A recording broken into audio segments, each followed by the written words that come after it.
Hi guys, and welcome to this simple and quick review about the Librarian of Auschwitz. Now I did quite a more lengthy review on this on my middle grade wrap up, but this one's going to be a little bit different review, just told from me as an adult, not like me giving this to a middle grader or thinking about it as a middle grader.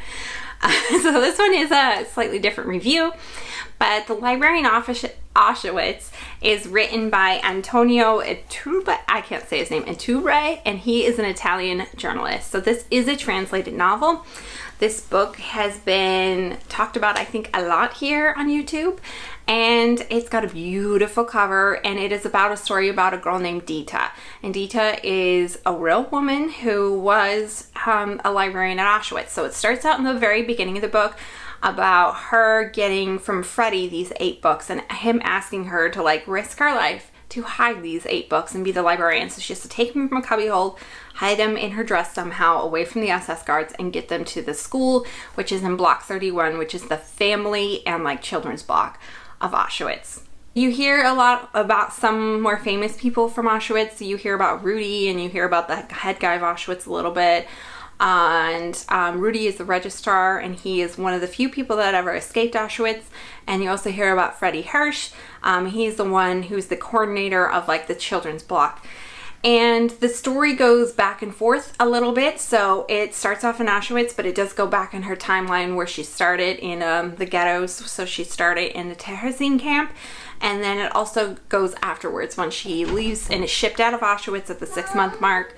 So I did love this personal story about Auschwitz because oftentimes, especially on nonfiction pieces, they're very personal stories and they're not the larger scope story. But the author does well of telling a very personal story, but then blowing it out to larger scope. So you really understand the massacre that was happening at the time in Auschwitz. And it is sad and it'll make you cry.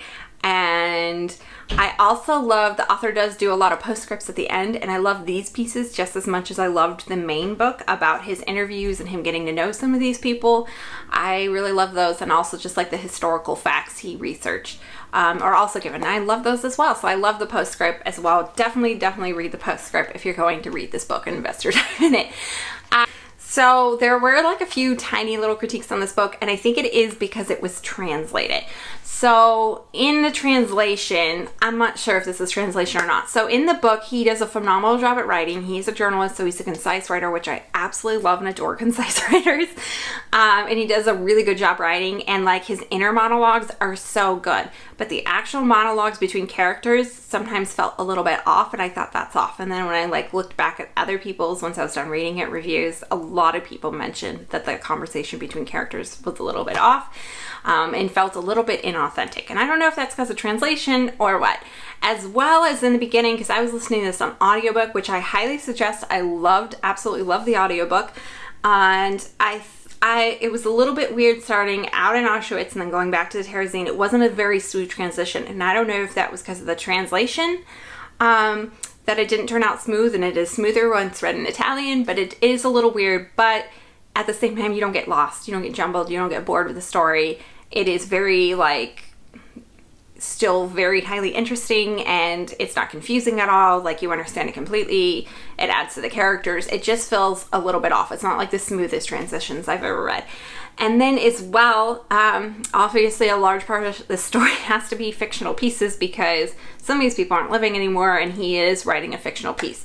So there is a lot of gossip at the camp at Auschwitz, and some of it seems almost very fickle for the situation they're in. And it was I don't know if I liked that part, but then maybe it was reducing them to them getting back to something humanly normal. So maybe there was this kind of gossip. But yeah, those are the only few little tiny critiques. None of it bugged me at all. I absolutely love the read. I loved reading about Dita, and I would highly recommend the book. And it is a historical piece, and it is rougher to read, so it might take you a while.